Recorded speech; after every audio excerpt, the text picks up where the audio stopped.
The diary of a young girl. परिचय।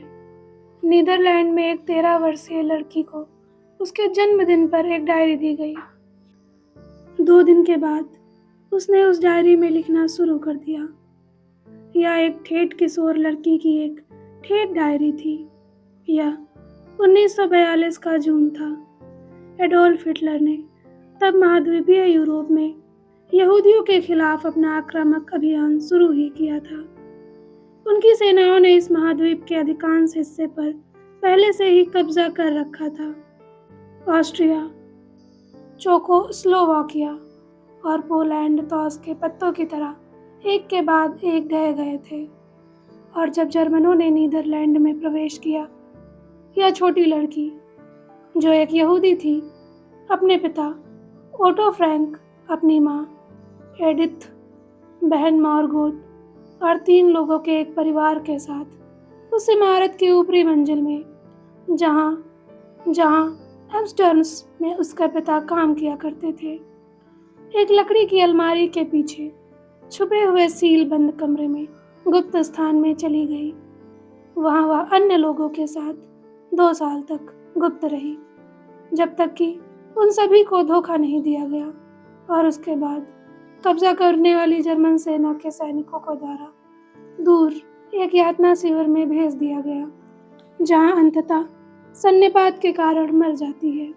अगर मात्र 2 सप्ताह पहले उसे अन्य लोगों के साथ ब्रिटिश सैनिकों के द्वारा मुक्त करा लिया जाता, तो वह खुद को बीमारी से दूर खींचने में कामयाब हो जाती। एनी फ्रैंक 15 साल की थी जब उस बर्गन बेल्सेन यातना शिविर में मार्च 1945 के शुरुआती दिनों में उसकी मृत्यु हो गई। उसके छोटे युवा जीवन का एक विकृत उन्मत्त विचारधारा के द्वारा चुटकियों में दुखद अंत कर दिया गया। जून में जन्मी एनी फ्रैंक का जीवन शायद अंधकार के गर्त में ही चला गया होता, अगर उसकी डायरी को उसके पिता के द्वारा प्रकाशित नहीं किया गया होता।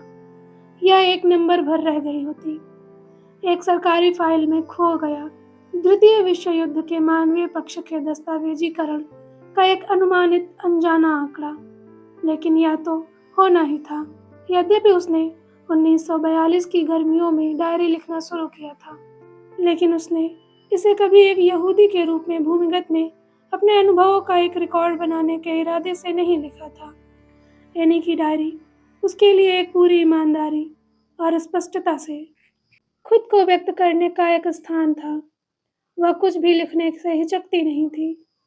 डायरी के पन्नों पर उसकी आत्मा सब कुछ खोलकर अनावृत कर देती थी। तथापि मार्च में एनी ने लंदन में निर्वासित डच सरकार के एक सदस्य का एक रेडियो प्रसारण सुना, जिन्होंने डच लोगों के जर्मन शासन के तहत उत्पीड़न के अनुभवों का एक सार्वजनिक अभिलेख तैयार करना चाहने की बात कही थी। उन्होंने लोगों से अपने सभी पत्र, सभी डायरी, पत्रिकाओं और तस्वीरों को सुरक्षित रखने के लिए कहा। वे सब उनकी परियोजना के लिए अमूल्य साबित होंगे। उससे प्रेरित होकर एनी ने युद्ध समाप्त हो जाने पर प्रकाशन के लिए प्रस्तुत करने के इरादे से अपनी जर्नल का संपादन करना शुरू किया। उसने जो देखा, जिसे भोगा था, उसके बारे में जो लिखा, उसके प्रति हमेशा सत्य पर रहते हुए लेखन के अपने तरीके से 2 साल तक काम किया था। आज एनी फ्रैंक की डायरी हिटलर के पागलपन से बचे हुए सबसे महत्वपूर्ण दस्तावेजों में से एक है। सरकारी रिकॉर्ड और राजनीतिक प्रवचन एक तरफ, अकेले शिकार और मुक्त भोगी की आवाज़ से ऐतिहासिक त्रासदियों की एक मानवीय कहानी बुनी जा सकती है। और एनी की डायरी सिर्फ यही कहती है। जब उसने लेखन शुरू किया, वह 13 वर्ष की थी। उसके पास साबित करने के लिए कुछ नहीं था, ना तो हासिल करने के लिए कोई छिपा हुआ एजेंडा था और ना ही कुछ प्रचारित करने के लिए था। उसने केवल इसलिए लिखा था क्योंकि वह लिखना चाहती थी। उसने जिस बाल सुलभ मासूमियत और ईमानदारी के साथ लिखा था, वह केवल एक बच्चा ही कर सकता है। लेकिन उसने जो लिखा था, वह उसके खुद के लिए मासूम नहीं था।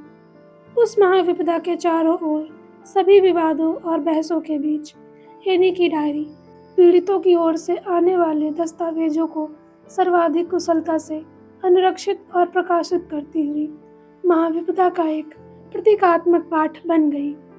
बच्चे खुद को परिचित कराने एनी की डायरी महाद्वीपों और पीढ़ियों के पार पहुंच रही है। उसकी डायरी ने प्रलय के शिकार लोगों को एक अन्यथा अपरिहार्य गुमनामी में गुम हो जाने से बचाए रखा है। उसने अपनी तरह ही दूसरों को भी चेहरा और जीवन दिया है। उसने उन सभी लोगों के लिए एक सजीव बना दिया है जो लोग उस समय भुक्तभोगी थे, और उन लोगों के लिए जो भी हमारी तरह उनके बाद आए हैं। यह कहा जाता है कि आत्मा में घाव कभी नहीं भर सकता। उस घाव को केवल याद रखा और साझा स्मृति में जीवित रखा जाता है ताकि लोगों को अपनी सच्ची सफाई मिल सके। एक युवा लड़की की डायरी, जैसा कि कई बार इसे संवाद और ऐतिहासिक बहस को प्रेरित किया है, इस सफाई को करीब लाएगी। 12 जून 1942। मैं आशा करती हूँ कि मैं तुमको अपनी सारी गुप्त बातें बताने में सक्षम होंगी, जैसा कि मैं किसी अन्य पर विश्वास करने में सक्षम नहीं हूँ। और मैं आशा करती हूँ कि तुम आसानी और सहायता के एक बड़े स्रोत बन जाओगी। रविवार 14 जून 1942। तुम्हें पाने के क्षण से मैं शुरू करूँगी। मैं जिस पल से तुम्हें अपने जन्मदिन के अन्य तोहफों के बीच से मेज पर देखा, मैं उस जगह पहुँच गई जब तुम्हें खरीदा गया था, लेकिन उसकी गिनती नहीं है। शुक्रवार 12 जून को मैं 6 बजे जाग गई थी, जो आश्चर्य की बात नहीं है क्योंकि यह मेरा जन्मदिन था, लेकिन मुझे उस समय उठने की अनुमति नहीं थी। इसलिए मुझे अपनी जिज्ञासा को 6:45 बजे तक नियंत्रित करना था। जब मैं और अधिक समय तक इंतजार कर सकती तो मैं खाने के कमरे में चली गई, जहां बिल्ली ने मेरे पैरों को चाटकर मेरा स्वागत किया। 7 बजे के थोड़ी देर बाद मैं पापा और मम्मी के पास और फिर अपने उपहारों को खोलने के लिए बैठक कक्ष में गई, और पहली चीज मैंने तुम्हें देखा था, शायद मेरा एक सबसे अच्छा उपहार। फिर गुलाबों का एक गुलदस्ता, कुछ पियोनी और गमले में लगा एक पौधा। पापा और मम्मी से मुझे एक नीले रंग की ब्लाउज, एक गेम, अंगूर के रस की एक बोतल जिसका स्वाद मेरा मनपसंद है, कुछ शराब की तरह की, आखिरकार शराब से ही अंगूर बनाई जाती है, एक पहेली, कोल्ड ड्रिंक क्रीम का एक जार, 2.50 गिल्डर और 2 पुस्तकों के लिए एक उपहार टोकन मिला। साथ ही साथ मुझे एक और किताब, कैमरा, ऑक्स क्यूबा, लेकिन मार्गरेट के पास पहले से ही यह है, इसलिए मैंने अपना वाला किसी और चीज से बदल लिया। घर के बने बिस्कुटों की एक थाली जिसे मैंने खुद ही बनाया था। जाहिर है, चूंकि मैं बिस्किट बनाने में काफ़ी माहिर बन गई हूँ। बहुत सारी मिठाई और मम्मी की बनाई एक तीखी स्ट्रॉबेरी, और बिल्कुल सही समय पर ग्रैमी का एक पत्र, लेकिन निश्चित रूप से यह सिर्फ एक संयोग था। उसी समय हनेली मुझे लेने आई थी और हम स्कूल चले गए थे। छुट्टी के दौरान मैंने अपने शिक्षकों को अपनी कक्षा में बिस्कुट बांट दिया, और फिर काम पर वापस आने के समय हो गया था। 5 बजे तक मैं कमरे में वापस नहीं आती थी क्योंकि मैं बाकी की कक्षा के साथ जिम जाती थी। मुझे भाग लेने की अनुमति नहीं थी। मेरे कंधे और कूल्हे उखड़ जाते थे। जैसा कि यह मेरा जन्मदिन था, मुझे अपने सहपाठियों के साथ खेलने के लिए एक खेल चुनने का मौका मिला, और मैंने वॉलीबॉल चुना। बाद में उन सब ने मेरे चारों ओर एक गोल घेरे में नृत्य किया और हैप्पी बर्थडे गाया। जब मैं घर गई तो सेनी लिंडरमैन वहाँ पहले से ही थे। इल्सी वैगनर, हनेली गोसलर और जैकलिन वैन मॉर्सेन जिम के बाद मेरे साथ घर आए थे क्योंकि हम एक ही कक्षा में हैं। हनेली और सेनी मेरी 2 सबसे अच्छी सहेलियाँ हुआ करती थी। जो लोग हमें एक साथ देखते थे वे कहा करते थे, एनी, हेनी और सेनी जाते हैं। मैंने जब यहूदी संस्थान जाना शुरू किया, उसी समय जैकलिन वैन मॉर्सेन से मेरी मुलाकात हुई थी और अब वह मेरी सबसे अच्छी दोस्त है। इल्सी हनेली की सबसे अच्छी दोस्त है और सेनी एक दूसरे स्कूल में जाती है और वहाँ उसके कई दूसरे दोस्त हैं। उन्होंने मुझे एक खूबसूरत किताब दी, डच धारावाहिक, लेकिन गलती से उन्होंने मुझे द्वितीय खंड दिया, इसलिए मैंने 2 अन्य पुस्तकों का खंड एक से अदला बदली कर ली। आंटी हेलेन मेरे लिए एक पहेली, आंटी स्टेफनी एक प्यारी सी ब्रोंच और आंटी लेनी एक अच्छी किताब लाई है। डेजी चला पर्वत की ओर। आज सुबह जब मैं स्नान कर रही थी तो मैं सोच रही थी, यह कितना अद्भुत होगा अगर मेरे पास रिन टिनटिन जैसा एक कुत्ता होता। मैं भी उसे रिन टिनटिन बुलाती और मैं उसे अपने साथ स्कूल ले जाती, जहाँ वह चौकीदार के कमरे में, और जब मौसम अच्छा होता तो साइकिल रैक में बंधा हो सकता है। सोमवार 15 जून 1942 रविवार दोपहर को मेरी जन्मदिन पार्टी थी। रिन टिनटिन मेरे सहपाठियों के बीच एक बड़ी हिट फिल्म थी। मुझे 2 ब्रोचेस, एक बुकमार्क और 2 पुस्तकें मिली। मैंने अन्य बच्चों को शुरू कर अपने स्कूल और अपनी कक्षा के बारे में कुछ बातें कहकर शुरुआत की। बेटी ब्लोएमेदार बल्कि बहुत बेकार लग रही थी और मुझे लगता है कि वह शायद ऐसी ही है। वह पश्चिम एम्स्टर्म्स में एक गुमनाम सड़क पर रहती है और हम में से किसी को भी नहीं पता कि वह जगह कहाँ है। वह स्कूल में तो बहुत काम करती है, लेकिन इसलिए क्योंकि वह बड़ी मेहनत से काम करती है, इसलिए नहीं कि वह चालाक है। वह बहुत शांत है। जैकलिन वैन मर्सेन मेरी सबसे अच्छी दोस्त मानी जाती है, लेकिन एक असली दोस्त मैंने कभी नहीं बनाया है। पहले मैं सोचती थी जैक्स एक होगा, लेकिन मैं बुरी तरह से गलत थी। DQ एक बहुत घबराने वाली लड़की है जो हमेशा चीज़ों को भूल जाती है, इसलिए शिक्षक उसे दंड के रूप में अतिरिक्त होमवर्क दिए रहते हैं। वह बहुत दयालु है, विशेष रूप से GZ के प्रति। ES बहुत बात करती है, जो कि मज़ेदार नहीं होती है। जब वह आपसे कुछ पूछती है तो वह हमेशा आपके बालों को छूती या आपके बटनों के साथ छेड़छाड़ किया करती है। वे कहते हैं कि वह मुझे बर्दाश्त नहीं कर सकती, लेकिन मुझे परवाह नहीं, क्योंकि मैं उसे अधिक पसंद नहीं करती हूँ। हेनी मेट्स एक हंसमुख स्वभाव की एक अच्छी लड़की है, सिवाय इसके कि वह बहुत जोर की आवाज़ से बात करती है और जब हम घर से बाहर खेल रहे होते हैं कि वास्तव में बहुत बचकानी बन जाती है। दुर्भाग्य से हेन्नी की बप्पी नाम की एक लड़की से दोस्ती है, जिसका उस पर बुरा प्रभाव है क्योंकि वह गंदी और अभद्र है। JR मैं उसके बारे में एक पूरी किताब लिख सकती हूँ। जे बहुत घृणित, डरपोक, चिपकू, दो अर्थी, गपसप है और सोचती है कि वह काफ़ी सयानी हो गई है। वास्तव में उसने जैक्स को अपने जादू से बस में कर लिया है और यह बड़े शर्म की बात है। जे बड़ी बात, वह भयानक दिखावा करती है। मिस जे हमेशा सही होना चाहती हैं।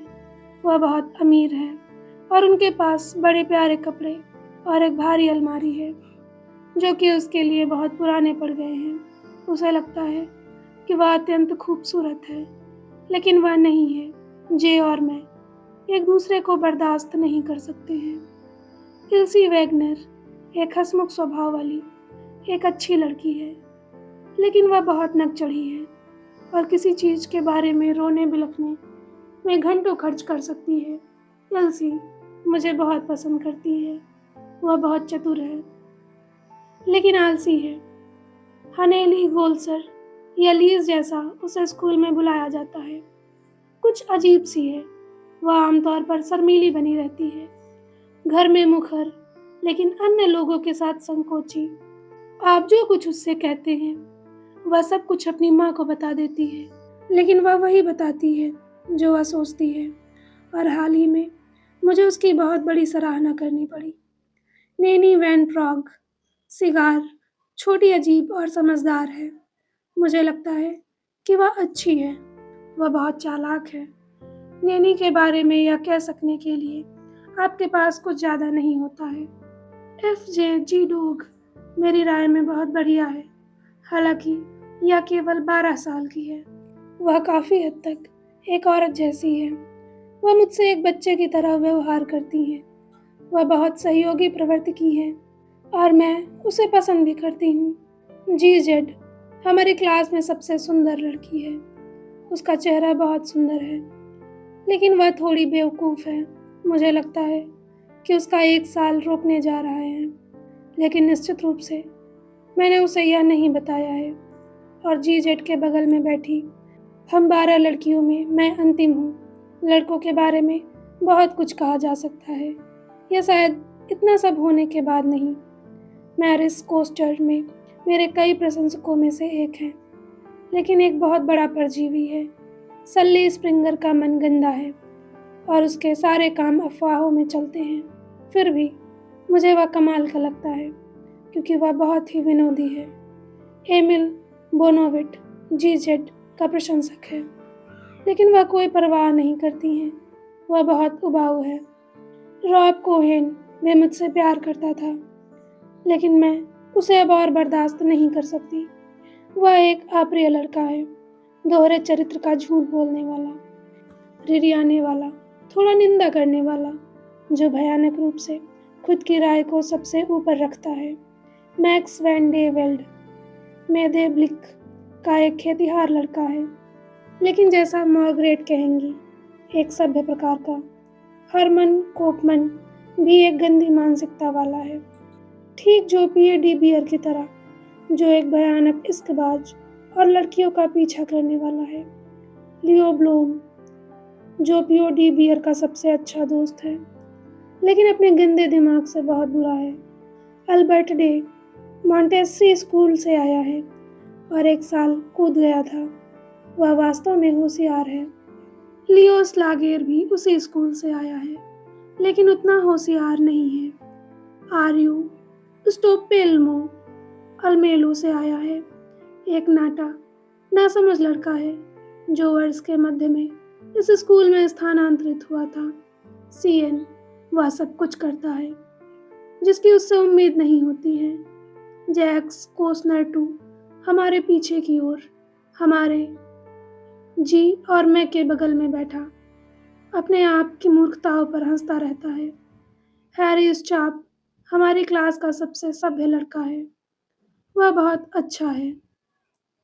वर्नर यूसुफ भी बहुत अच्छा है, लेकिन हाल ही में हो रहे परिवर्तनों ने उसे बहुत चुप बना दिया है, इसलिए वह उबाऊ लगता है। सैम सोलोमन शहर के बीहड़ भाग से आने वाले रूखे लोगों में से एक है, एक असली छोकरा। अपीरियम बहुत रूढ़िवादी, लेकिन एक बदमाश भी है।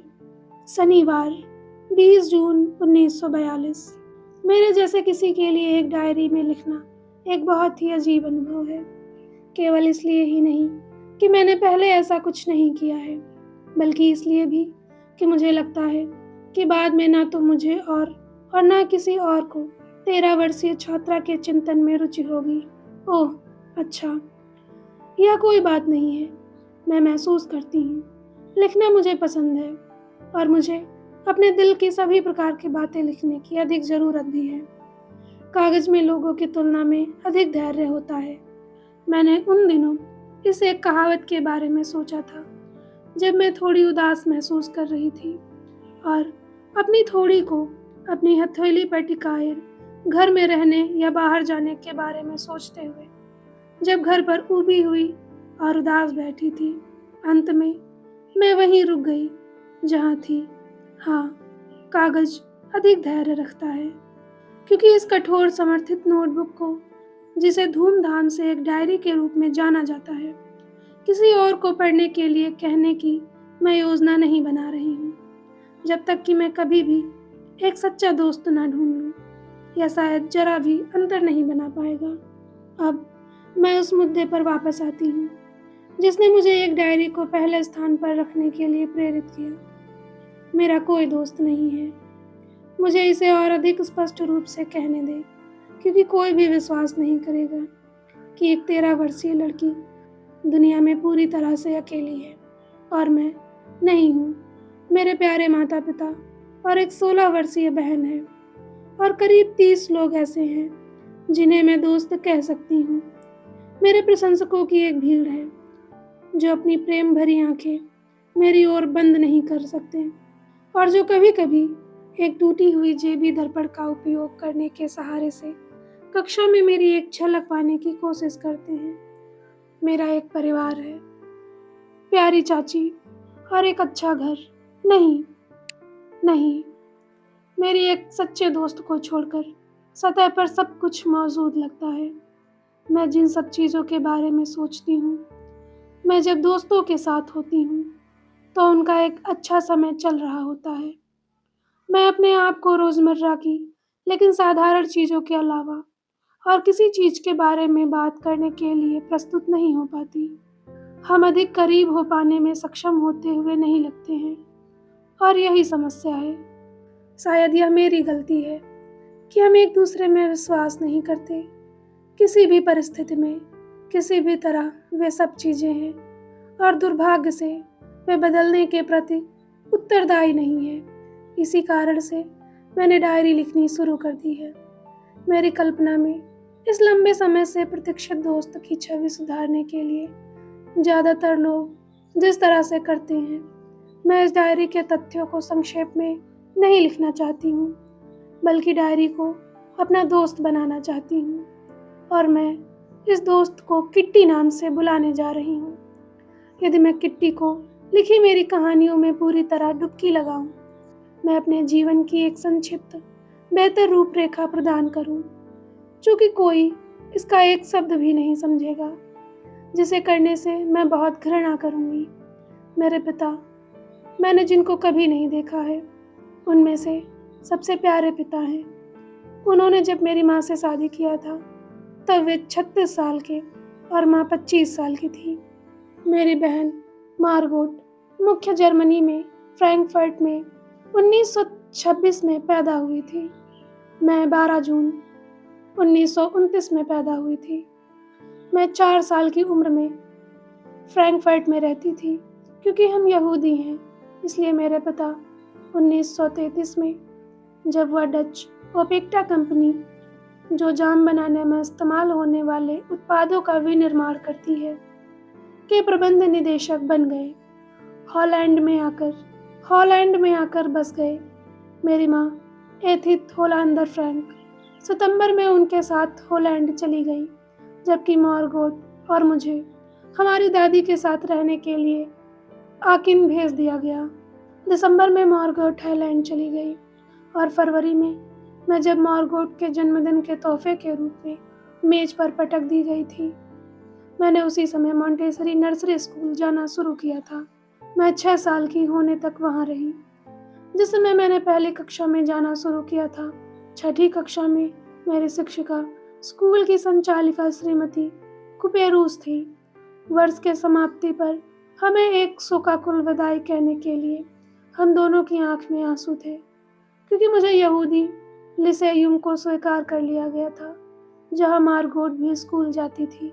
हमारा जीवन चिंता मुक्त नहीं था, क्योंकि जर्मनी में हमारे रिश्तेदार हिटलर के यहूदी विरोधी कानूनों के तहत पीड़ित थे।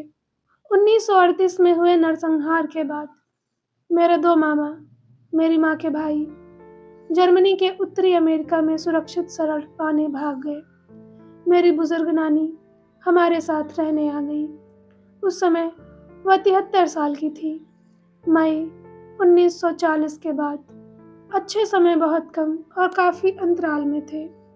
पहला युद्ध था, फिर समर्पण और फिर जर्मनों का आगमन, जब यहूदियों के लिए मुसीबत शुरू हो गई थी। यहूदी विरोधी फरमानों की एक श्रृंखला से हमारी स्वतंत्रता गंभीर रूप से प्रतिबंधित की गई थी। यहूदियों को एक पीला सितारा पहनना आवश्यक था। यहूदियों को अपनी साइकिल पर लिखना आवश्यक था। यहूदियों को ट्राम का उपयोग करने से मना किया गया था। यहूदियों को यहाँ तक कि निजी कारों में भी सवारी करने से मना किया गया था। यहूदियों को अपनी खरीदारी 300 और 500 के बीच करना आवश्यक था। यहूदियों को अक्सर केवल यहूदी स्वामित्व वाली नाई की दुकान और सौंदर्य सैलूनों में जाना आवश्यक था। यहूदियों को 8 बजे से शाम 6 बजे तक सड़कों पर निकलने से मना किया गया था। यहूदियों को थिएटर, सिनेमा या मनोरंजन के किसी भी अन्य रूपों में जाने से मना किया गया था। यहूदियों को ईसाइयों से अपने घरों में मिलने से मना किया गया था। यहूदियों को यहूदी स्कूलों आदि में भाग लेना आवश्यक था। आप ऐसा नहीं कर सकते, आप वैसा नहीं कर सकते, लेकिन जीवन चल रहा था। जैक्स हमेशा मुझसे कहा करता था, मुझ में अब और कुछ करने की हिम्मत नहीं है, क्योंकि मुझे डर लगता है कि मुझे यह करने की अनुमति नहीं है। 1941 की गर्मियों में दादी बीमार पड़ गई और उनका एक ऑपरेशन होना था, इसलिए मेरा जन्मदिन बहुत थोड़े जश्न के साथ गुजर गया था। 1940 की गर्मियों में भी हम अपने जन्मदिन पर ज़्यादा नहीं कर पाए थे, क्योंकि हॉलैंड में लड़ाई अभी अभी समाप्त हुई थी। जनवरी 1942 में दादी का निधन हो गया। कोई नहीं जानता था कि मैं उनके बारे में कितनी बार सोचती थी और अभी भी उन्हें प्यार करती हूँ। 1942 में मैं इस जन्मदिन के जश्न को दूसरों के लिए बनाने का इरादा था और बाकी के साथ दादी की भी मोमबत्ती जलाई गई थी। हम में से 4 अभी भी अच्छा कर रहे हैं और जो मुझे वर्तमान तिथि 20 जून 1942 और मेरी डायरी के पवित्र समर्पण पर लाता है। शनिवार 20 जून 1942। सबसे प्यारी किट्टी, मैं अभी आरंभ करती हूँ। यह अब अच्छा और शांत है। पिताजी और माँ बाहर हैं और मार्गरेट अपनी दोस्त ट्रेसी के पास कुछ अन्य युवा लोगों के साथ पिंग पोंग खेलने चली गई है। हाल ही में मैंने खुद को अपने आप से बहुत पिंग पोंग खेल रही हूँ। बहुत बहुत धन्यवाद कि हम में से 5 लड़कियों ने एक क्लब का संगठन किया है। इसे लिटिल डिपर -2 कहा जाता है। सच में एक पागलपन भरा नाम है, लेकिन यह एक गलती पर आधारित है। हम अपने क्लब को एक विशेष नाम देना चाहते थे और क्योंकि वहाँ हम में से 5 थे, इसलिए हमारे मन में लिटिल डिपर का विचार आया। हमने सोचा था कि इसमें 5 सितारे शामिल हैं, लेकिन हम गलत निकले।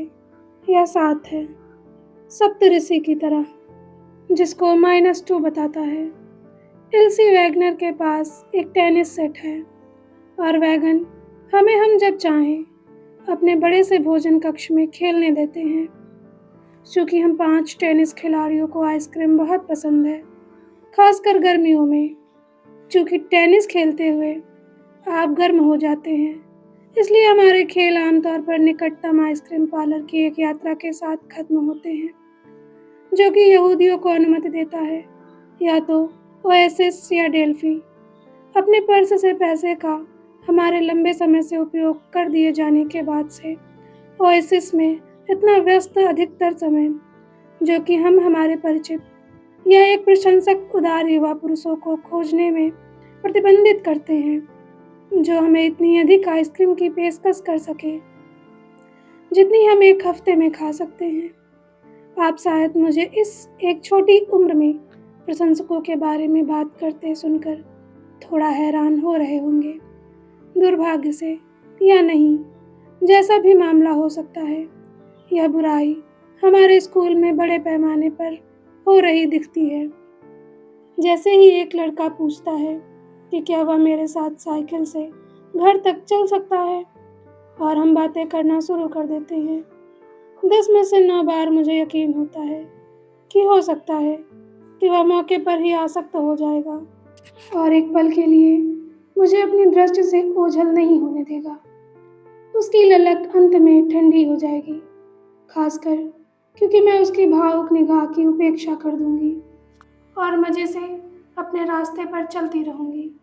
अगर यह इतना बुरा हो जाता है तो वे पिता की अनुमति लेने के बारे में प्रलाप शुरू कर देते हैं, तो मैं अपनी बाइक थोड़ी सी लहरा देती हूँ। मेरी झोली गिरती है और लड़का अपनी बाइक से उतरने और उसे मेरे हाथ में देने के लिए बाध्य महसूस करता है। उसी समय से मैं बातचीत को एक अन्य विषय पर बदल देती हूँ। यह सब बहुत मासूम प्रकार से होते हैं। बेशक उनमें से बहुत से आपकी ओर चुंबन उड़ाने का, आपका हाथ पकड़ लेने का प्रयास करते हैं, लेकिन वे निश्चित रूप से गलत दरवाजे पर दस्तक दे रहे होते हैं।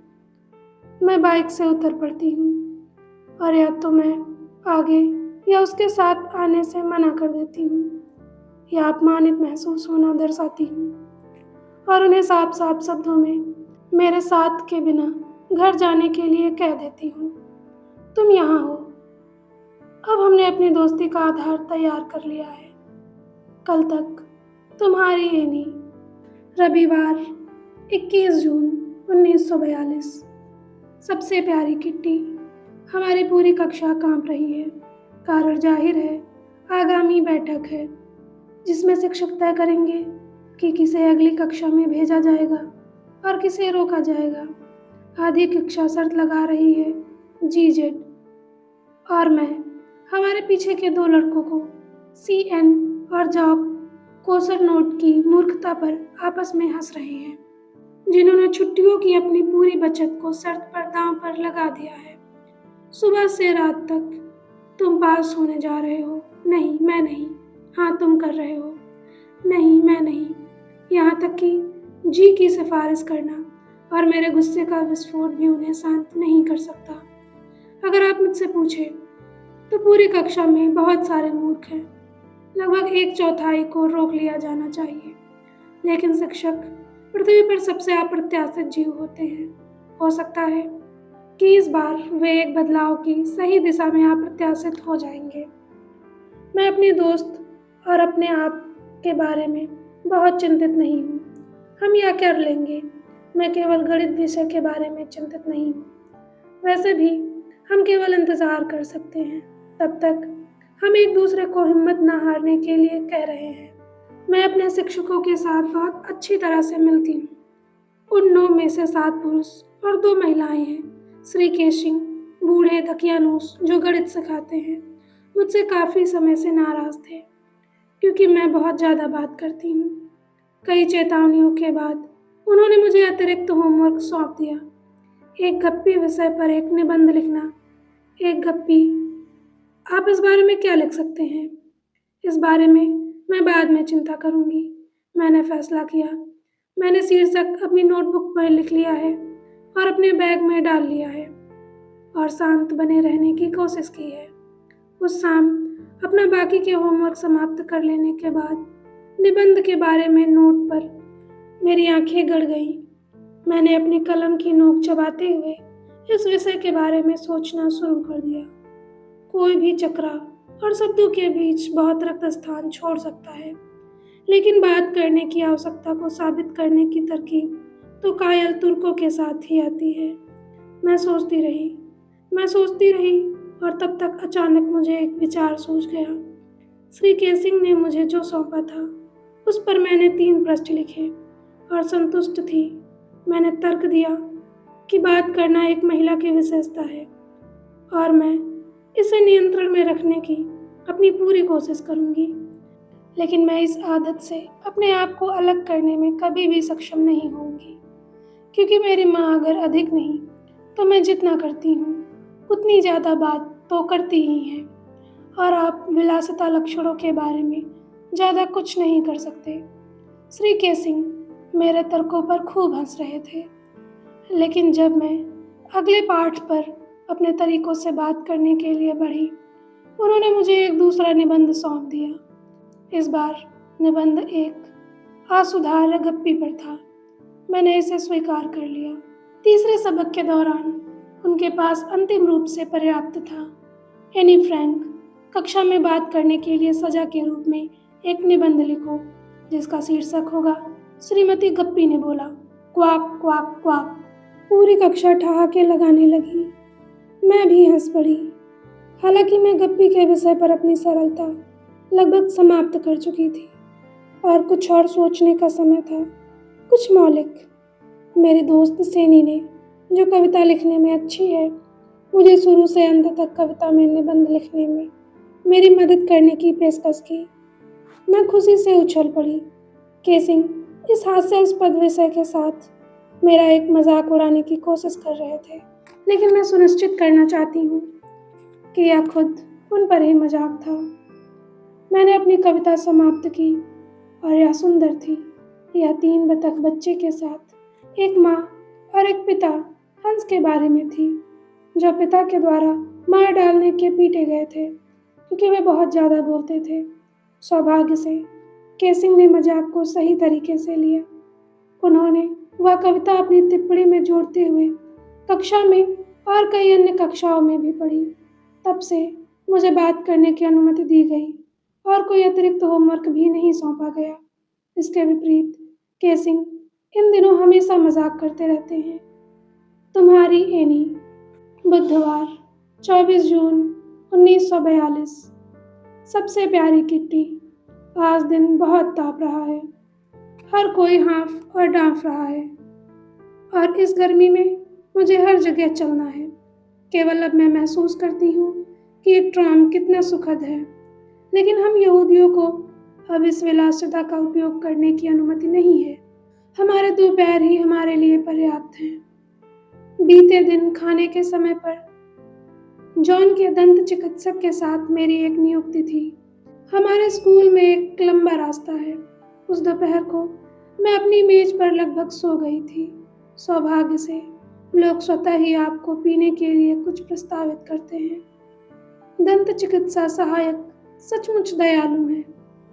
परिवहन का एकमात्र साधन जिसे हमारे लिए छोड़ा गया है वह नौका है। जोसेफ इज़राइल केट में मांझी जब हम उसे करने को कहते हैं हमें पार ले जाता है। यह डच लोगों की गलती नहीं है कि हम यहूदी लोग इस तरह का एक बुरा समय बिता रहे हैं। मैं स्कूल नहीं जाना चाहती थी।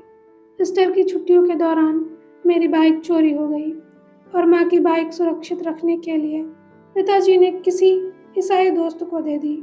धन्यवाद कि गर्मियों की छुट्टियों की अच्छाई लगभग आ गई है। एक और सप्ताह बीत जाएगा और हमारी पीड़ा खत्म हो जाएगी।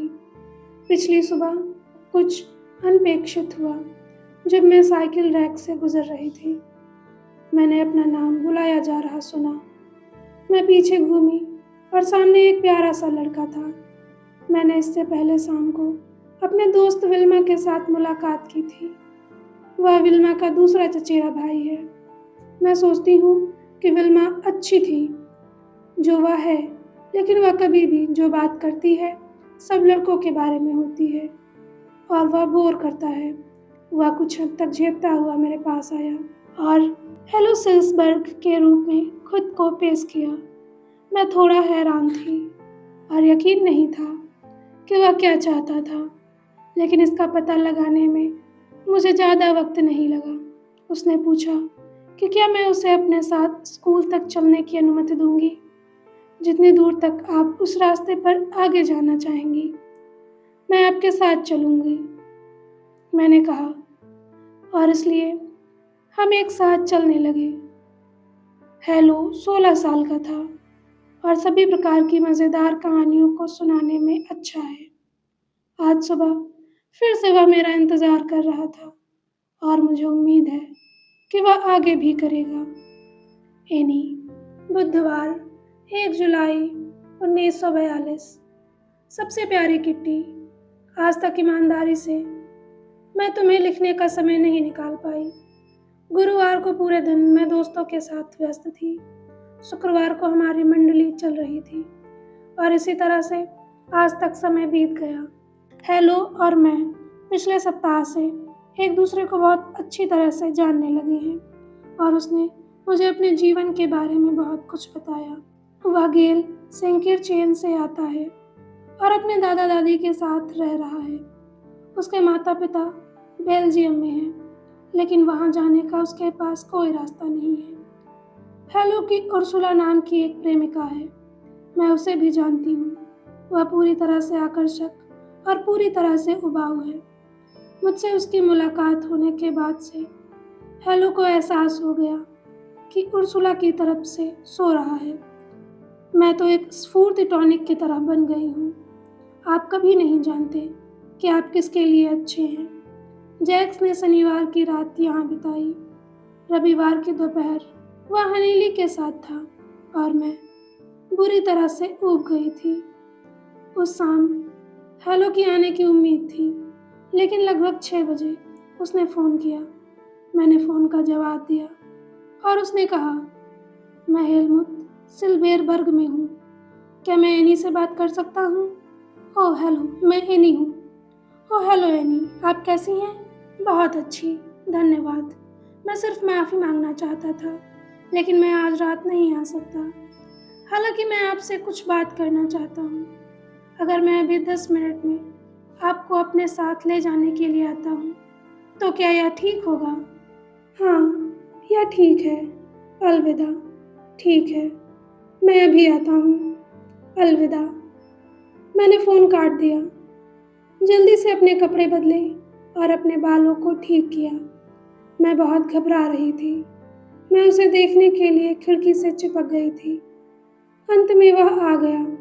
चमत्कार का चमत्कार। मैं सीढ़ियों के नीचे भागी नहीं थी, बल्कि चुपचाप उसके घंटी बजाने तक इंतजार करती रही थी। दरवाज़ा खोलने के लिए मैं नीचे गई और उसे ठीक सामने पाया। एनी, आपको नियमित रूप से देखकर मेरी दादी सोचती हैं कि आप मेरे लिए बहुत छोटी हो। उन्होंने कहा कि मुझे लानबाग के पास जाना चाहिए, लेकिन आप शायद जानती हैं कि मैं उर्सुल के साथ अब और नहीं जा रहा हूँ। नहीं, मैं नहीं जानती। क्या हुआ? क्या आपने अपना एक तर्क बता दिया है? नहीं, ऐसा कुछ नहीं। मैंने उर्सुल को बताया कि हम एक दूसरे के अनुकूल नहीं थे और इसलिए अब एक साथ ना रहना ही बेहतर था। लेकिन मेरे घर पर उसका स्वागत किया जाएगा और मैंने आशा व्यक्त किया है कि उसके घर पर मेरा भी स्वागत किया जाएगा।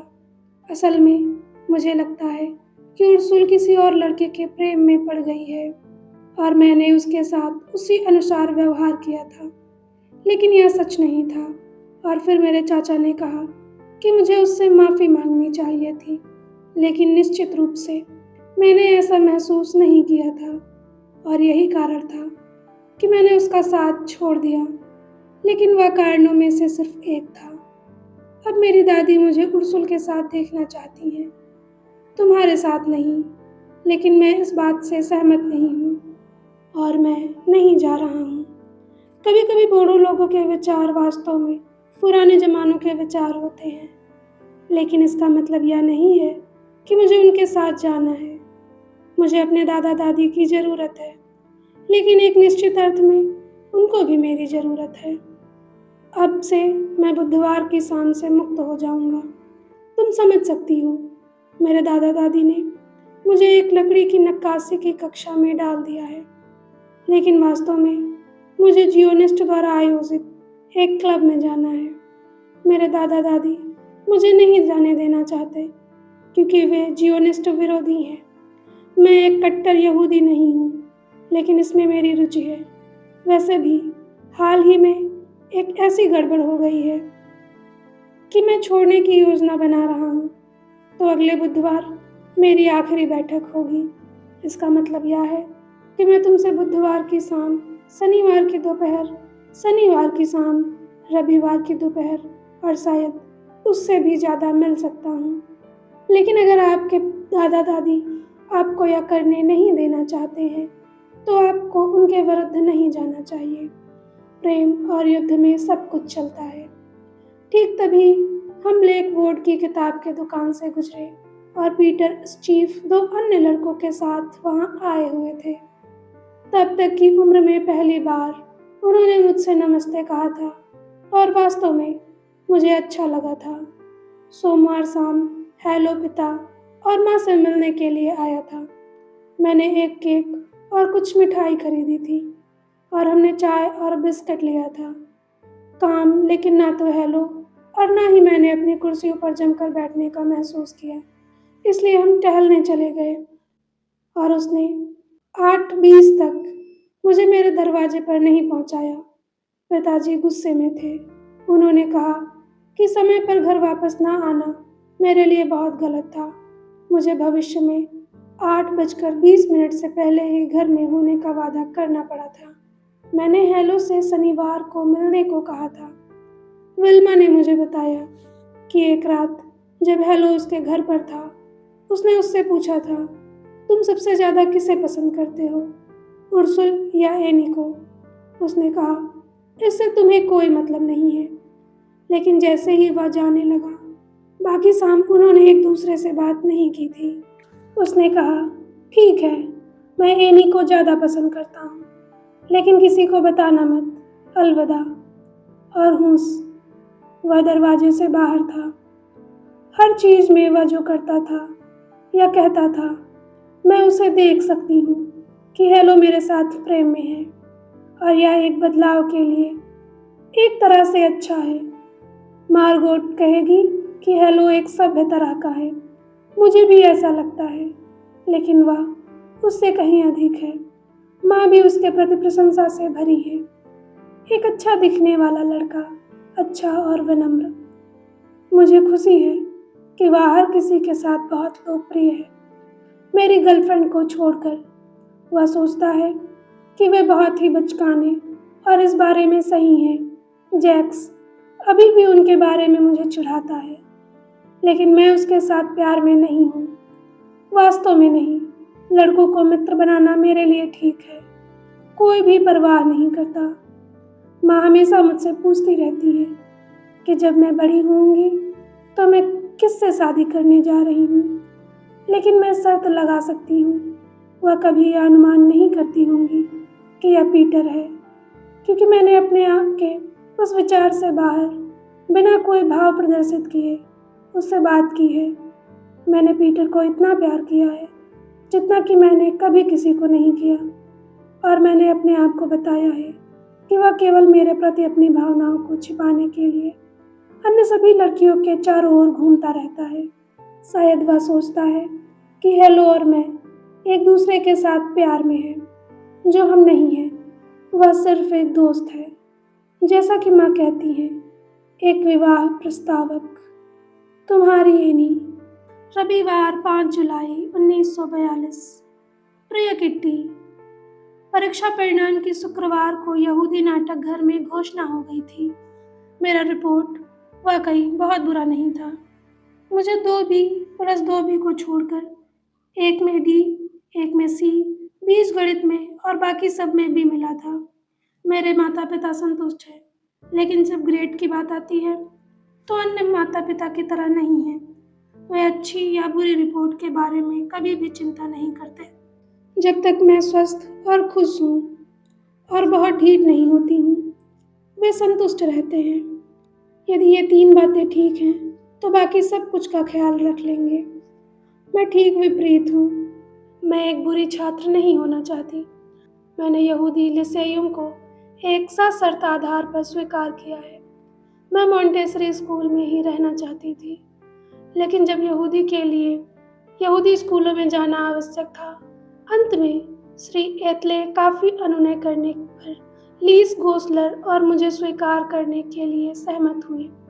इस साल लीस गोसलर भी उत्तीर्ण हो गई है, हालांकि उसे अपनी ज्यामिति की परीक्षा दोहराना होगा। बेचारी लीस, उसके लिए घर पर अध्ययन करना आसान नहीं है।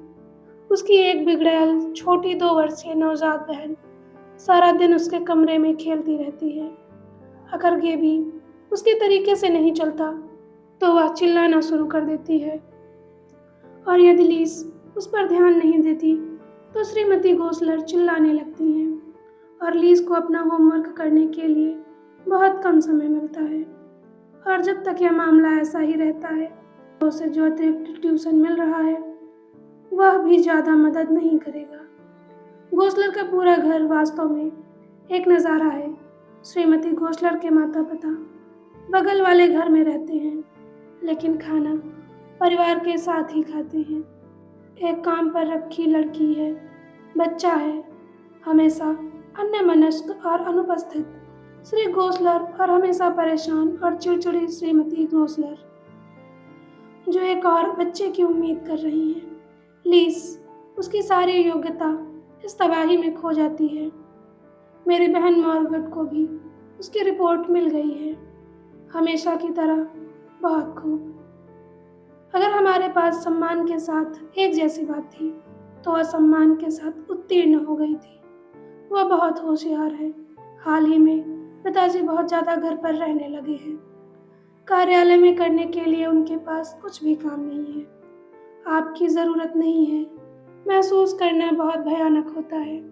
श्री क्लेमन ने ओपेक्टा और श्री कुगलर ने गीएस एंड के, जो मसाले और मसाले के विकल्प से संबंधित कंपनी है, जो कि 1941 में स्थापित की गई थी, पर अधिकार ले लिया है। जब हम अपने पड़ोस के चौराहे के आसपास टहल रहे थे, पिताजी भूमिगत हो जाने के बारे में बात करने लगे।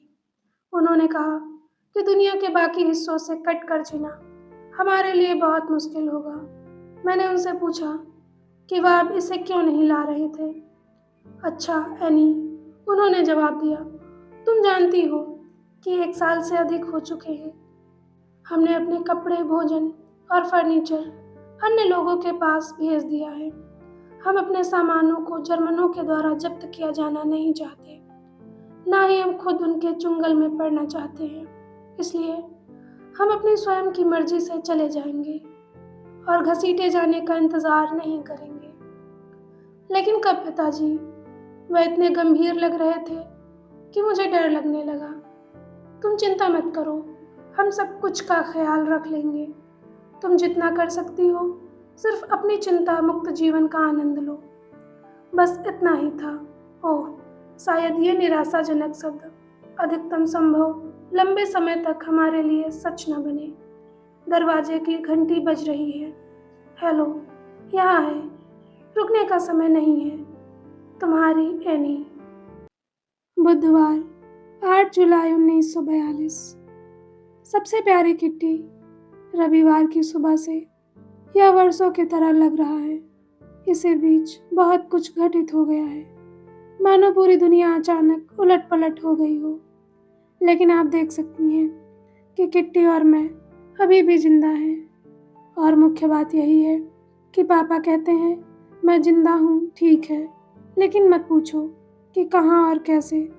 शायद तुम्हें मैं आज जो कह रही हूँ उसका एक शब्द भी समझ नहीं आएगा। इसलिए मैं तुम्हें बताते हुए शुरू करूँगी कि रविवार की दोपहर को क्या हुआ था। 3 बजे हेलो जा चुका था, लेकिन बाद में उसके वापस आने की उम्मीद थी। घर की घंटी बजी। मैंने इसे नहीं सुना था क्योंकि मैं बालकनी में आराम से धूप में पड़ रही थी। थोड़ी देर बाद मार्गोट रसोई के दरवाजे में दिखाई दी। वह बहुत उत्तेजित दिखाई दे रही थी। पिताजी को एसएस से एक कॉल-अप नोटिस प्राप्त हुआ है। वह फुसफुसाई, माँ श्री वैनडॉन को देखने चली गई थी। श्री वैनडॉन पिताजी के व्यापार भागीदार और एक अच्छे दोस्त हैं। मैं दंग रह गई थी। एक कॉल-अप, हर कोई जानता है कि इसका क्या मतलब है। यातना शिविरों और एकांत कोठरियों का दृश्य मेरे सिर से होकर गुजर गया। हम पिता को इस तरह के एक भाग्य के लिए कैसे जाने दे सकते थे। बेशक वे नहीं जा रहे थे।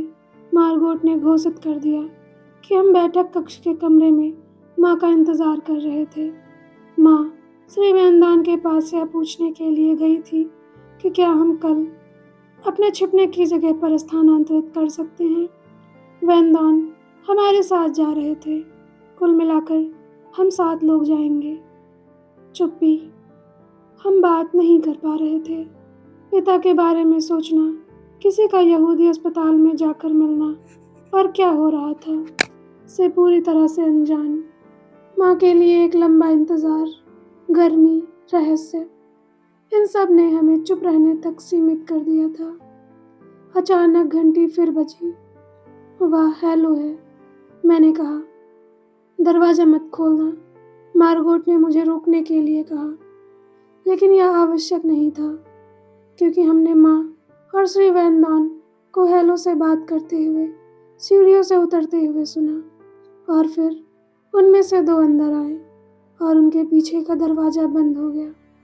हर बार जब घंटी बजी, या तो मार्गोट या मैं छिपकर नीचे देखने के लिए जाते थे कि या पिताजी थे, और हम किसी और को अंदर नहीं जाने देते।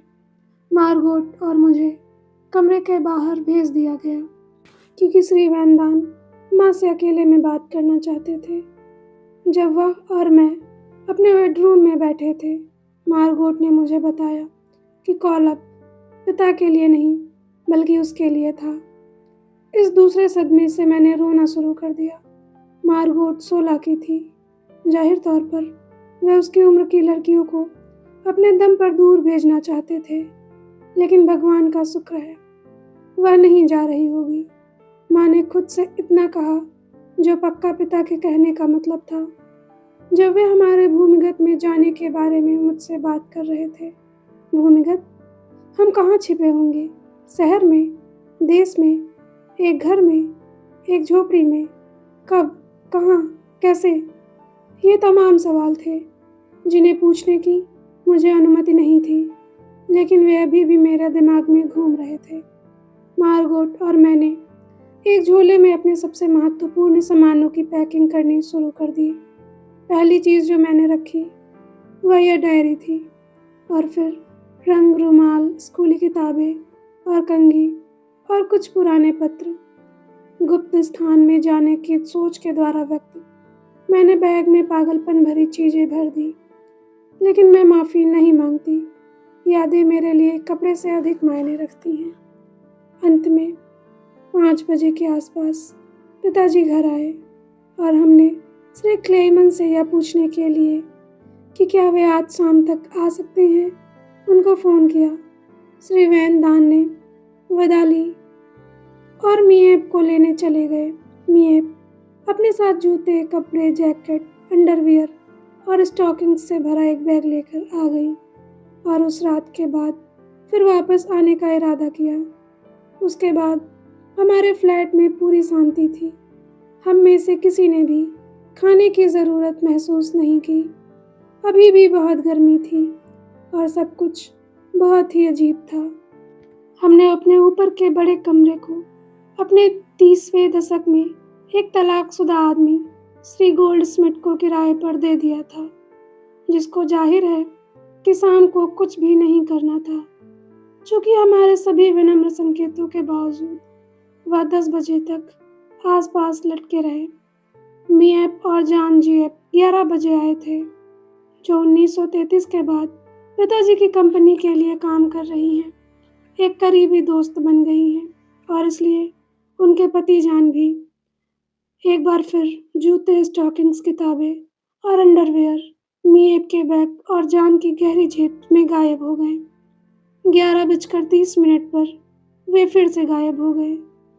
मैं थक गई थी और भले ही मैं जानती थी कि मेरे अपने बिस्तर में यह मेरी आखिरी रात होगी, मैं तुरंत सो गई और अगली सुबह 5:30 बजे माँ के बुलाने पर जगी थी।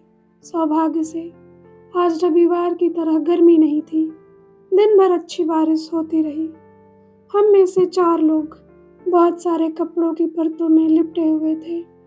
यह ऐसा दिख रहा था जैसे हम एक फ्रिज में रात बिताने के लिए रवाना हो रहे हैं और कि अभी तो अपने साथ और कपड़े ले जा सकते हैं। हमारी स्थिति में पड़े किसी यहूदी के कपड़ों से भरे एक सूटकेस के साथ घर छोड़ने की हिम्मत नहीं होगी। मैंने 2 वॉस्कट, 3 जोड़े पैंट, एक पोशाक और उस पर एक स्कर्ट, एक जैकेट, एक रेनकोट, स्टॉकिंग्स के 2 जोड़े, भारी जूते, एक टोपी, स्कार्फ और भी बहुत कुछ पहने हुए थी। यहाँ तक कि घर छोड़ देने से पहले मेरा दम घुट रहा था, लेकिन मुझे कैसा लग रहा था पूछने के लिए कोई भी परेशान नहीं था।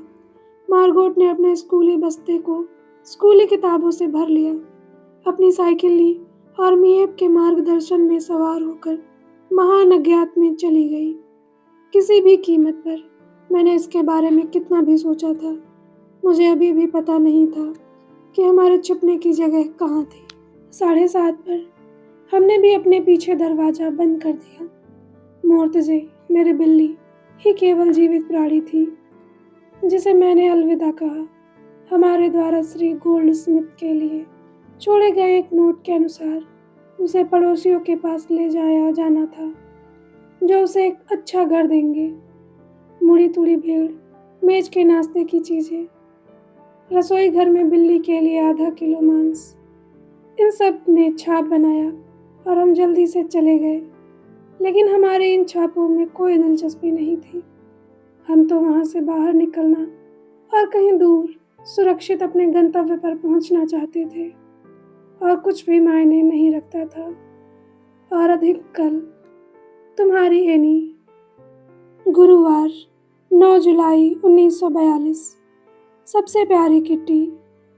तो हम, पिताजी, माँ और मैं, हम में से प्रत्येक सबसे जरूरी विविध सामानों से पूरा भरा एक झोला और एक शॉपिंग बैग लिए हुए घनघोर बारिश में घूम रहे थे। उतनी सुबह काम करने के लिए अपने रास्ते में जाने वाले लोग हमें सहानुभूति दिखा रहे थे। उनके चेहरे आपको बता सकते थे कि वे किसी तरह का परिवहन का प्रस्ताव नहीं कर पाने के लिए खेद जता रहे हैं। विशिष्ट पीड़ा सितारा खुद ही सब कुछ बता रहा था। केवल जब हम सड़क के नीचे चल रहे थे और पिता और माँ ने थोड़ा थोड़ा करके प्रकट किया था कि क्या योजना थी। महीने भर पहले से ही हम अपने जितने अधिक से अधिक फर्नीचर और परिधान अपार्टमेंट में भेज रहे थे। यह सहमति हुई थी कि हम 16 जुलाई को गुप्त स्थान में चले जाएंगे। मार्गोट की काल अब नोटिस की वजह से योजना को 10 दिन पहले खिसकाना पड़ा था, जिसका मतलब है व्यवस्थित करने का हमें कम अवसर मिला है। छिपने की जगह पिता के कार्यालय की इमारत में स्थित थी। बाहरी लोगों को इसे समझने में थोड़ी सी मुश्किल होगी, इसलिए मैं इसकी व्याख्या करूंगी। पिताजी के कार्यालय में कुछ ज़्यादा ही लोग काम नहीं कर रहे थे। सिर्फ श्री कुगलर, श्री क्लाइमन, मिएप और बेप वोस्कुएज नाम का एक 23 वर्षीय टाइपिस्ट, और इन सभी को हमारे आने की जानकारी दे दी गई थी। बेप के पिता श्री वेस्कुएल्स 2 सहायकों के साथ साथ गोदाम में काम कर रहे थे, जिनमें से किसी को भी कुछ भी नहीं बताया गया था। इमारत का एक विवरण यहाँ है।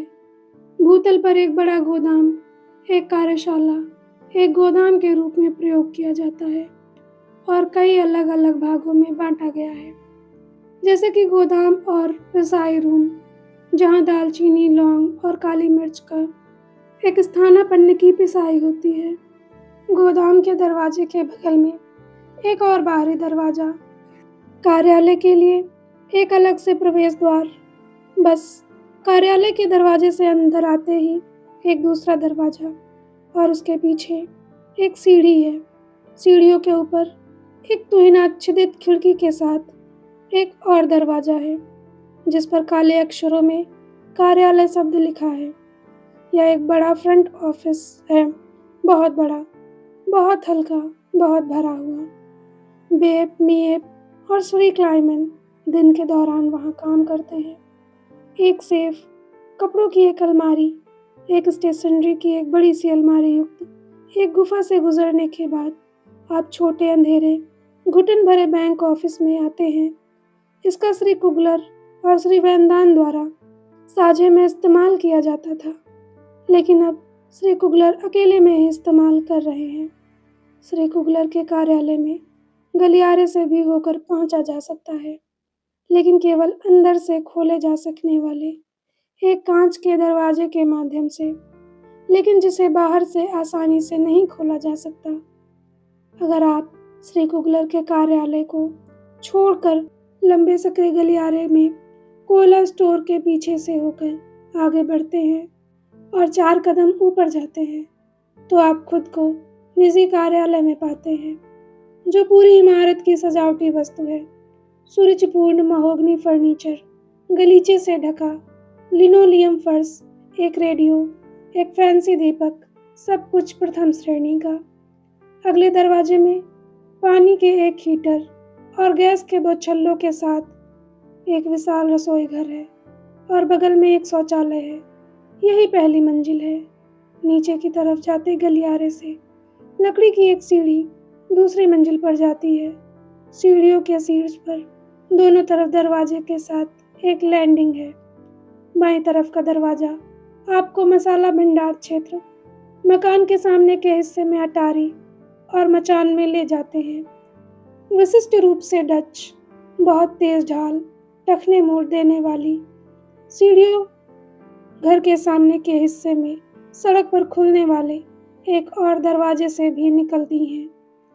लैंडिंग के दाहिनी तरफ का दरवाजा घर के पीछे सीक्रेट एनेक्सी की ओर जाता है। कोई भी कभी भी संदेह नहीं कर सकता है कि सादे ग्रे दरवाजे के पीछे इतने सारे कमरे उपलब्ध थे। दरवाजे के सामने सिर्फ एक छोटी सी पैंडी भर है और फिर आप अंदर हैं। आपके अंदर सीढ़ियों की एक सीधी खड़ी उड़ान है। बाईं ओर एक कमरे में एक सक्रिय ढलान खुल रही है जो कि फ्रैंक परिवार की बैठक वाले कमरे में और बेडरूम के रूप में कार्य करता है। अगला दरवाजा एक छोटा कमरा परिवार की 2 युवा महिलाओं का बेडरूम है और अध्ययन कक्ष है। सीढ़ियों के दाहिनी तरफ एक बाथरूम है, सिर्फ एक सिंक के साथ बिना खिड़की का कमरा। कोने का दरवाजा शौचालय में खुलता है और एक अन्य मॉर्गोट का कमरा भी है। अगर आप सीढ़ियों से ऊपर जाते हैं और ऊपर का दरवाजा खोलते हैं तो आप एक पुरानी नहर साइड के इस तरह के एक घर में ऐसे एक बड़े प्रकाशमान और विशाल कमरे को देख सकते हैं और हैरान हो जाएंगे। इसमें एक गैस कुकर और एक सिंक रखा हुआ है। यह श्री और श्रीमती वैनदान की रसोई और बेडरूम है। साथ ही साथ हम सब के लिए सामान्य बैठक कक्ष, भोजन और अध्ययन कक्ष होगा। एक छोटा किनारे का कमरा पीटर वैनदान का बेडरूम होना है। फिर इमारत के सामने के हिस्से के रूप में एक अटारी और एक मचान है, तो तुम वहाँ रहोगे। अब मैंने अपने प्यारे एनेक्सी का पूरा परिचय तुम्हें दे दिया है। तुम्हारी एनी। शुक्रवार 10 जुलाई। सबसे प्यारी किट्टी, लोगों के प्यार में गिरने के लिए गुरुत्वाकर्षण को जिम्मेदार नहीं ठहराया जा सकता। मैंने शायद हमारे घर के अपने लंबे विवरण से आपको बोर कर दिया है, लेकिन मुझे अब भी लगता है कि आपको पता होना चाहिए कि मैंने कहाँ समाप्त किया है, मैंने यहाँ कैसे समाप्त किया है। आप मेरे अपने अगले पत्र से इसे कुछ समझ पाएंगे, पर पहले मुझे मेरी कहानी जारी रखने दें, क्योंकि जैसा कि आप जानती हैं मैंने अभी समाप्त नहीं किया था। हमारे 263 प्रिंस गज तक पहुंचने के बाद मिएप हमें जल्दी से लंबे गलियारे से होकर और अगली मंजिल के लिए लकड़ी की सीढ़ी तक और एनेक्सी में लेकर गई। उसने हमें अकेला छोड़कर पीछे से दरवाज़ा बंद कर दिया। मार्गोट अपने बाइक पर बहुत पहले ही आ गई थी और हमारा इंतज़ार कर रही थी। हमारा बैठक कक्ष में अन्य सभी कमरे सामानों से इस पूरी तरह से भरे हुए थे कि मुझे उसका वर्णन करने के लिए शब्द नहीं मिल सकते हैं। पिछले कुछ महीनों में कार्यालय को भेजे गए गत्ते के सभी बक्से फर्श पर और बेड पर ढेर कर दिए गए थे। छोटा कमरा फर्श से छत तक लिनन से भरा हुआ था। अगर हम रात को ठीक से बने बिस्तर पर सोना चाहते थे तो हम इस बेतरतीबी को सीधा करना जरूरी था। माँ और मार्गेट अपनी मांसपेशी को हिलाने तक में असमर्थ थे। वे अपने बंधे गद्दे पर थके हारे दुखी लेट गए और मुझे और कुछ नहीं पता है, लेकिन पिताजी और मैं, परिवार में 2 क्लीनर तुरंत शुरू हो गए। दिन भर हम बक्से खोलते, अलमारी भरते, कीले ठोकते और बिखरे सामान बांधते, साफ करते रहे, जब तक कि हम रात में अपने स्वच्छ बेड में थक कर गिर नहीं गए। हमने पूरा दिन कुछ भी गर्म भोजन नहीं खाया था, लेकिन हमें इसकी परवाह नहीं थी।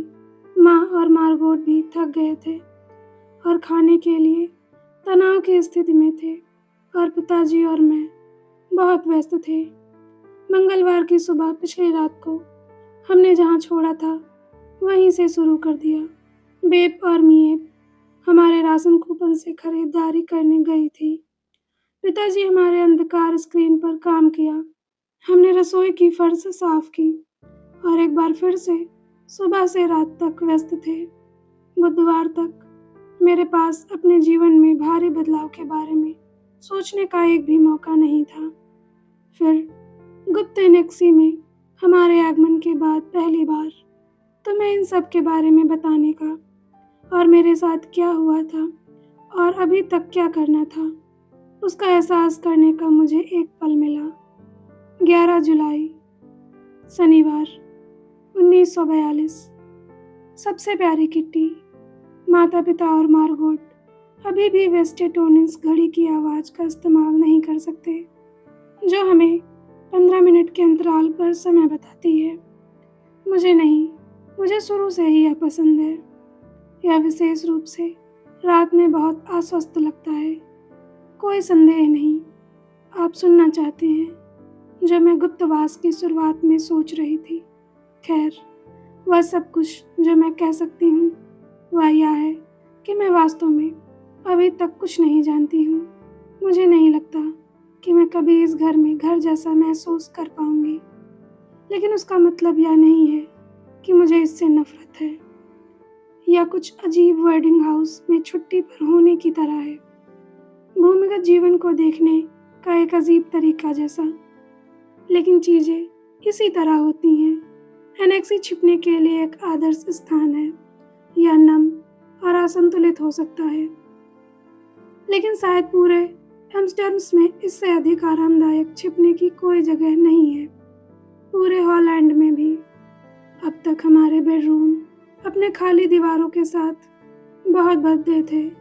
पिताजी को धन्यवाद, जिन्होंने मेरे पूरे पोस्ट कार्ड और फिल्म स्टार पहले संग्रह से ही यहाँ लाए हुए थे, और एक कर्स और गोंद की शीशी भी। मैं चित्रों की दीवारों को सजाने में सक्षम थी। यह बहुत सुंदर लग रहा है।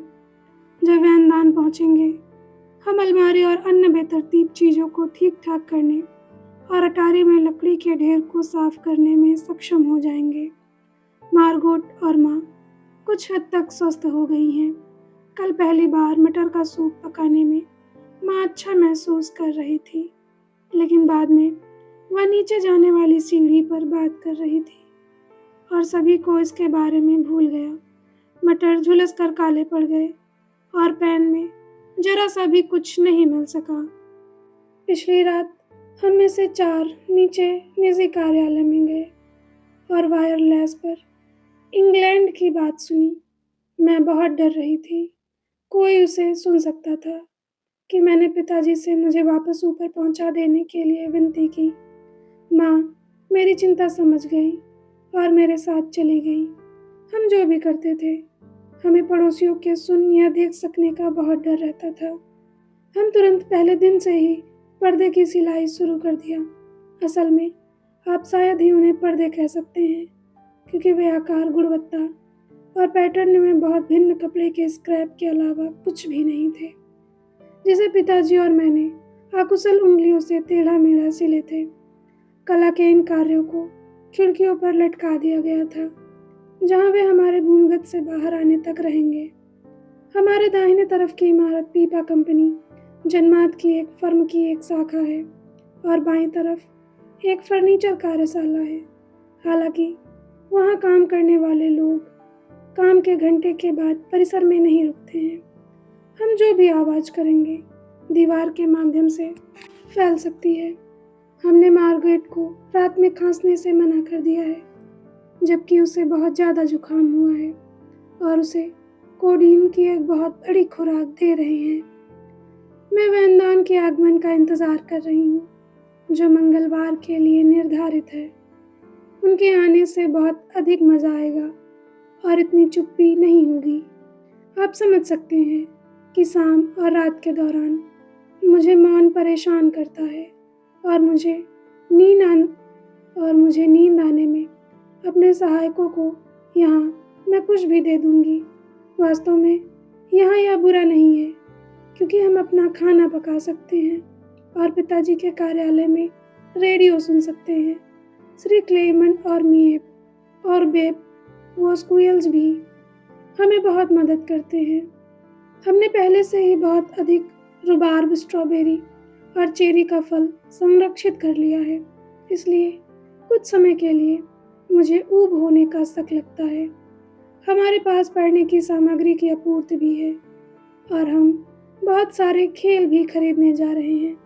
कल हमारे हाथ भरे थे। हमने श्री कुगलर के लिए चेरी के 2 बक्से संरक्षित करने के लिए गड्ढे में रख दिया था। हम किताबों की अलमारी बनाने के लिए खाली बक्से का उपयोग करने जा रहे हैं। कोई मुझे बुला रहा है। तुम्हारी एनी। रविवार 12 जुलाई 1942। वे सब मेरे जन्मदिन की वजह से 1 महीने पहले मेरे प्रति बहुत विनम्र थे, और अभी हर दिन मैं अपने और माँ को मार्गरेट से दूर जाते हुए महसूस कर सकती हूँ। मैंने आज बहुत मेहनत की।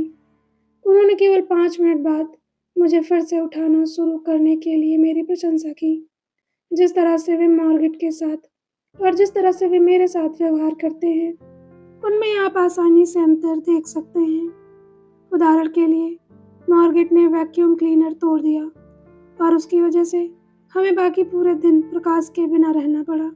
माँ ने कहा, ठीक है मार्गरेट, यह देखना आसान है कि तुमको काम करने की आदत नहीं है, अन्यथा प्लग बाहर निकालने के लिए तारों से झटका देने की तुलना में तुम्हें बेहतर तरीका पता होता।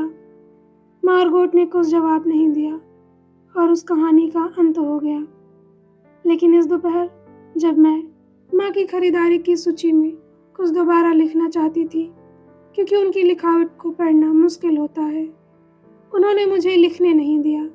उन्होंने मुझे फिर से गुस्सा दिला दिया और पूरा परिवार इसमें शामिल हो गया। मैं उनके साथ फिट नहीं हूँ और मैंने इसे पिछले कुछ हफ्तों में स्पष्ट रूप से महसूस किया है।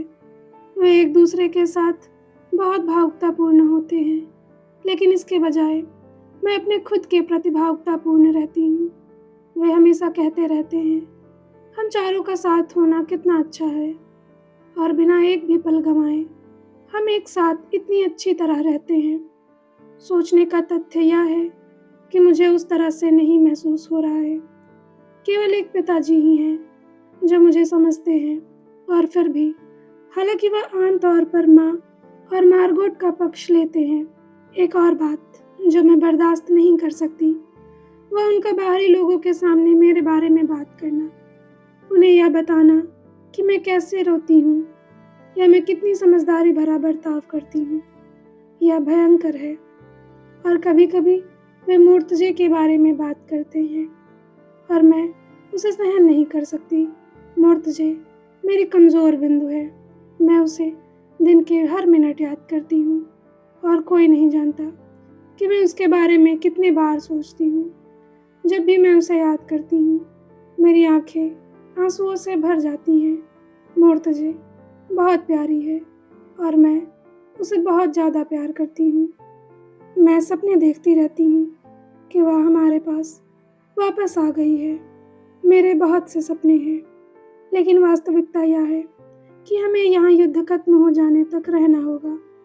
हम कभी भी बाहर नहीं जा सकते और हमारे आगंतुकों में केवल मिएप, उनके पतिजान बेब वोस्कुएल्च, श्री वोस्कुएल्च, श्री कुगलर, श्री क्लेमन और श्रीमती क्लेमन ही हैं। हालांकि वे नहीं आते हैं क्योंकि वे सोचते हैं यह बहुत खतरनाक है। Thank you.